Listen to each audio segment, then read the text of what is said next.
আল্লাহ ওই চোর ডাকাতের উপর অভিসম্পাত করেছেন, অভিশাপ দিয়েছেন যে শুধুমাত্র একটা ডিম চুরি করেছে। একটা ডিম, কেউ যদি একটা ডিম চুরি করে, আল্লাহর রাসূল বলেন যে তার হুকুম হলো তাকে যেন হাত কেটে দেওয়া হয়।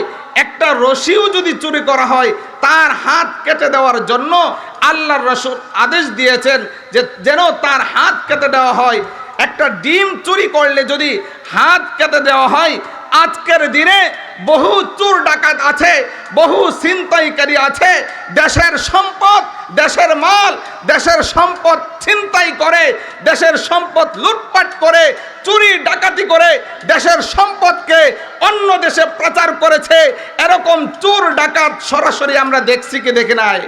অনেক চোর ডাকাত আছে, একটা ডিম চুরি করলে যদি হাত কাটার হুকুম দেওয়া হয়, ওই বড় বড় চোর ডাকাতের শাস্তি কি হবে এটা বুদ্ধগম্যের বসে, ঠিক কিনা?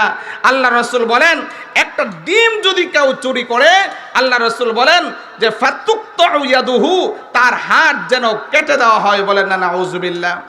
এই যারা চুরি ডাকাতি করে রাতের অন্ধকারে, অনেকে মালিকের ধন সম্পদ চুরি করে, চুরি ডাকাতির উপরও আল্লাহ অভিসম্পাত করেছেন। 3 নম্বর গুনাহ মদ পান, মদ যারা মদ্য সেবনকারী, মাদকাসক্ত যারা, তাদের উপরও আল্লাহ অভিসম্পাত করেছেন। আবু দাউদ শরীফের 3674 নম্বর হাদিস, আবু দাউদ শরীফের 3674 নম্বর হাদিসে আল্লাহ রাসূল সাল্লাল্লাহু আলাইহি সাল্লাম বলেন লাআনাল্লাহুল খামরা, স্বয়ং যে মদ, যে মদটা, যে মাদক, ইয়াবা, গাঁজা, আরও যত মাদক আছে, ওই মাদকের উপর আল্লাহর রাসূল বলেন যে ওই মাদকের উপর আল্লাহ অভিসম্পাত করেছেন, স্বয়ং মাদকটার উপর আল্লাহ অভিসম্পাত করেছেন। আমার ভাইরা, মাইকের আওয়াজ যতটুকু পর্যন্ত পৌঁছতেছে, যেই মাদকের উপর, যেই জিনিসের উপর আল্লাহ অভিসম্পাত করেছেন, যেই জিনিসটাকে আল্লাহ অপছন্দ করেন, ওই জিনিসটার উপর আল্লাহ লানত করেছেন। শুধু মাদকের উপর আল্লাহ লানত করে নাই, শুধু খমরের উপর আল্লাহ লানত করে নাই, এরপরে আল্লাহ রাসূল সাল্লাল্লাহু আলাইহি সাল্লাম বলেন লাআনাল্লাহু শারিবাহা, যে ব্যক্তি মদ পান করে, যে ব্যক্তি মদ্যপান, মদ্যপায়ী যারা, তাদের উপর আল্লাহ লানত করেছেন। বলেন না নাউযুবিল্লাহ। ওয়াসাকিয়াহা, যে ব্যক্তি মদ পান করার পাশাপাশি যে ব্যক্তি পরিবেশন করে, মদ যারা পরিবেশন করে, যারা মদ পরিবেশন করার ক্ষেত্রে সহযোগিতা করে, তাদের উপরও আল্লাহ লানত করেছেন। বলেন না নাউযুবিল্লাহ। ওয়াবাইআহা, যে ব্যক্তি, ওয়ামুবতাইহা, যে ব্যক্তি মদ বিক্রি করে, ক্রেতা বিক্রেতা, মদ যারা মাদক বিক্রি করে, যারা মাদকের আনাগোনা করে, যারা দোকান দেয়, যারা সরবরাহ করে, আল্লাহ রাসূল বলেন ওয়াসিরাহা ওয়া মুতাসিরাহা ওয়া হামিলাহা ওয়াল মাহমুলাতা ইলাইহি। আল্লাহ রাসূল সাল্লাল্লাহু আলাইহি সাল্লাম বলেন, মনোযোগ সহকারে শুনবেন, যারা মদ পান করে, যারা মদ পরিবেশন করে, যারা মদ বহন করে, যারা মদ বিক্রি করে, যারা মদ ক্রয় করে, যারা মদ বানায়, যারা সরবরাহ করে, প্রত্যেকের উপর, সকলের উপর আল্লাহ লানত করেছেন। বলেন না নাউযুবিল্লাহ। আজকে যারা মদ্যপায়ী, যারা মাদকা সেবন করে, যারা মাদকাগ্রস্ত যারা, তাদের দুনিয়াও শেষ, আখিরাতও শেষ। কেন?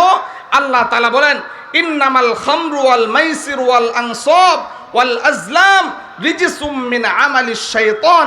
আল্লাহ বলেন নিশ্চয়ই মদ, জুয়া এবং যত খারাপি আছে সবগুলো, এগুলো শয়তানের কাজ, এগুলো মানুষের কাজ হতে পারে না।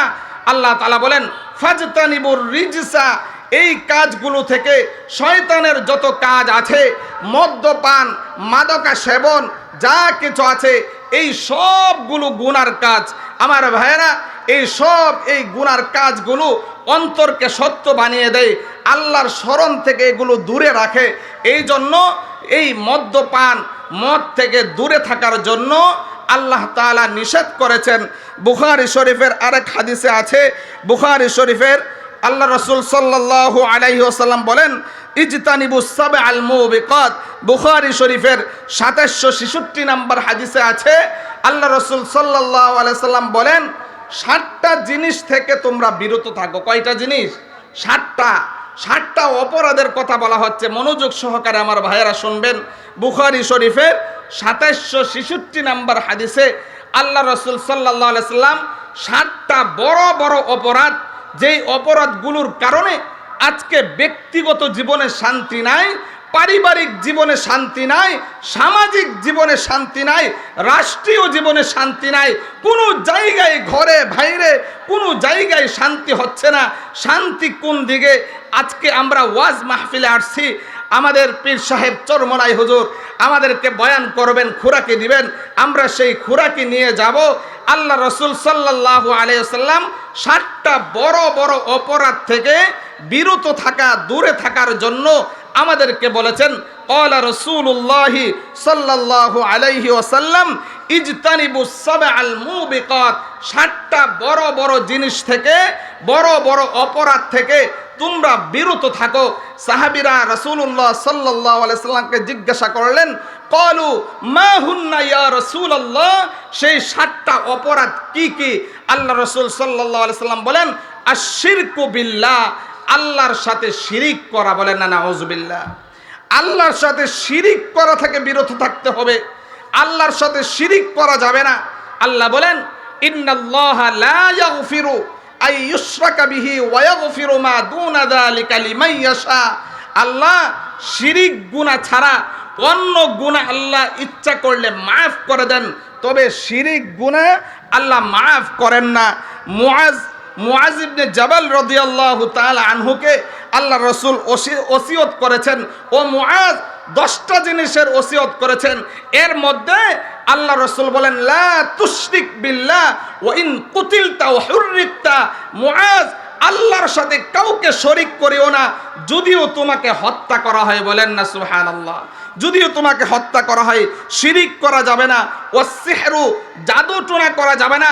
আজকে একজনকে যদি সরাসরি কোনো ক্ষতি করতে না পারে, আতে না পারলে ভাতে মারে, এভাবে ভণ্ড পীরের কাছে গিয়ে এভাবে জাদু টোনা করে, সেহের করে, কালো ম্যাজিক করে, যারা এই কাজগুলো করে তাদের উপর আল্লাহ অভিসম্পাত করেছেন এবং জাদু টোনা থেকে বিরত থাকার জন্য আল্লাহ রাসূল নিষেধ করেছেন। ওয়াসসিহরু বিল্লাহ ওয়া কতলুন নাফসিল্লাতী হারামাল্লাহু ইল্লা বিল হক, অন্যায়ভাবে কাউকে হত্যা করা থেকে বিরত থাকা। ওয়া আকলুর রিবা, সুদ খাওয়া থেকে বিরত থাকা। আল্লাহ রাসূল বলেন, আল্লাহ বলেন, আহাল্লাল্লাহুল বাইআ ওয়া হাররামার রিবা, সুদকে আল্লাহ হারাম করেছেন এবং ব্যবসাকে হালাল করেছেন। সুদের সর্বনিম্ন যে শাস্তি, মনোযোগ সহকারে শুনবেন, যে ব্যক্তি সুদ খায় এবং সুদ গ্রহণ করে, সুদ দাতা এবং সুদ গ্রহীতা, সুদ লেখনেওয়ালা, সুদের ব্যাপারে সাক্ষী দেনেওয়ালা, এই 4 শ্রেণীর ব্যক্তির উপর আল্লাহ অভিসম্পাত করেছেন সুদের সর্বনিম্ন যে শাস্তি। আল্লাহ রাসূল বলেন, যে ব্যক্তি সুদ খাবে, মায়ের সাথে জিনা করার যেই অপরাধ, সেই অপরাধে, জঘন্যতম অপরাধে লিপ্ত হবে। সুদ খাওয়া মানে মায়ের সাথে জিনা করার অপরাধ। আল্লাহ তাআলা আমাদেরকে সুদি কারবারি থেকে বিরত থাকার তৌফিক দান করুক, সকলে বলি আমিন। ওয়া আকলু মালিল ইয়াতীমি, ইয়াতীমের মাল ভক্ষণ করা থেকে বিরত থাকা। ওয়া তাওয়াল্লি ইয়াউমাজ যাহফি, যুদ্ধ থেকে পলায়ন করা থেকে বিরত থাকা। ওয়া কাসফুল মুহসিনাতিল গাফিলাতিল মুমিনাত, সতী সাধবী নারীকে অপবাদ দেওয়া থেকে বিরত থাকা। এই 7টা বড় বড় অপরাধ থেকে বিরত থাকার জন্যে বুখারী শরীফের 2766 নম্বর হাদিসে আল্লাহ রাসূল সাল্লাল্লাহু আলাইহি সাল্লাম বলেছেন, এই 7টা বড় বড় অপরাধ থেকে তোমরা বিরত থাকো। সময় স্বল্পতার কারণে বিস্তারিত আলোচনা করা গেল না। আল্লাহ তাআলা আমাদেরকে এই অপরাধগুলো থেকে, গুনাহগুলো থেকে বিরত থাকার তৌফিক দান করুক, সকলে বলি আমিন।